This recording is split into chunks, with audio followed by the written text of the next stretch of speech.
And Congressman Swalwell, this is so reminiscent of what the impeachment was about. The president refusing to take an action that would in any way bother Russia, working with Russia's allies in Ukraine. The people on the Russian supporting side of activities in Ukraine he was dealing with. The situation here is first of all, let's deal with the question that the president is labeling a hoax, the question of what we as news consumers should be making of this reporting from the New York Times and from NBC News. Do you, in your reading of this reporting at this stage, knowing what you know, find that reporting to be exaggerated and to be worthy of the label of hoax? People should be very concerned by the allegations. I have reviewed many of the materials around this allegation. I'm very concerned. It's not a hoax.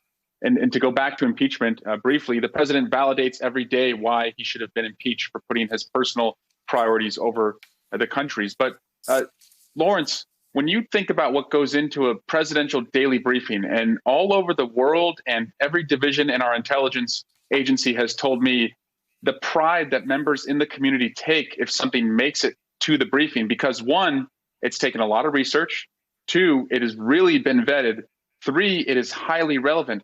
This is not the back of a bar napkin that is slid in front of the president. This is the highest level of validation that would ever go before the highest official in our country. And also, Lawrence, I have to say, the other evidence that is concerning in public reporting is that not only was it included in the president's daily briefing, but coalition forces were moved and responded to this information, and also that our allies were informed about it. That's how concerned everyone else was. It doesn't seem like Donald Trump was too concerned about it. It seems like Republicans are sharing many of your concerns. Republican Senator Pat Toomey issued this statement today saying that administration officials should come before the Senate and provide classified briefing and answer questions from all members.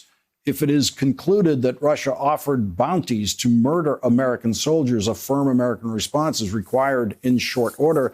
And that's exactly the kind of briefing that the Trump administration is trying to avoid. They're trying to limit it to just the top-ranking members of the House and Senate Intelligence Committees and the leadership of the House and the Senate. But there's Pat Toomey saying, no, you've got to go, you've got to tell us all about this.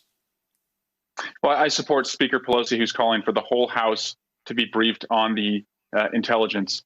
Also, Lawrence, I represent, a district that has thousands of military families. There's over 200,000 military families in California. To them, especially on July 4th weekend, patriotism is more than just waving a flag. It's actually standing up and defending our troops, which is our highest duty as elected officials. So if President Trump doesn't care, we should care. But, frankly, and respectively to Senator Toomey, talk is cheap. Let's see what you actually do. Will you support sanctions? Will you defund the president's priorities if he doesn't act on Russia? What will you do? Will you turn on him in the general election for a commander in chief that would stand up for our troops? So I've heard a lot of talk, but, finding action other than from Senator Romney during impeachment has been, very, very hard to find on the other side.